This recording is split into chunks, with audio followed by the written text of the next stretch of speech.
Одговорност мора да има, оти има и жртви. Сопругот на починатата родилка во Гевгелиската болница се уште низ судските сали ја бара правдата за неговата маја и бебето. Тој бара најостра казна за лекарите кои се обвинети. Одговора мора да има жртви. Значи како да е сгрешено некаде затоа што има жртви. И сега кој сгрешил треба да се установи, меѓутоа тие што биле присутни таму на настанот.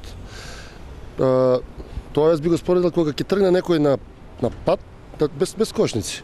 И они сега тргнале во операција со неспремна посада. Немат кошници. А мислат, можеби нема потреба од кочење. А во ситуацијата имало. И сега треба да одговара некој. Болницата во Гевгелија имала услови за рутинска работа, но не и за во услови на криза. Стои во извештајот на вештото лице кое на последното рочиште даде исказ во Велешкиот суд. Во анестезиолошкиот дел од работата, отстапка имало затоа што интубацијата не прекинала по третиот неуспешен обид. Еден од гинеколозите според вештакот имал представа во какви услови се работи во болницата. Адвокатите на гинеколозите на последното рочиште во судот велат дека и не треба да се занемари фактот кој стои во извештајот на вештите лица, кои велат дека гинеколозите немале директна одговорност за смртта на родилката и незиното бебе. Дали може да се случи или не, тоа никој не може да го каже.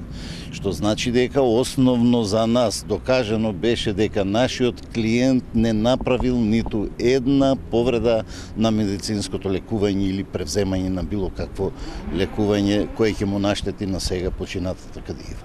Ке одговараат ли гинеколозите, исто колку и анестезиологот, ке се знае на следното рочиште, кој што е наредниот месец, во кој се обвинети еден анестезиолог од Гевгелија и двајца гинеколози, едниот од Струмица, другиот од Гевгелија, за дело, тешки дела за здравјето на луѓето.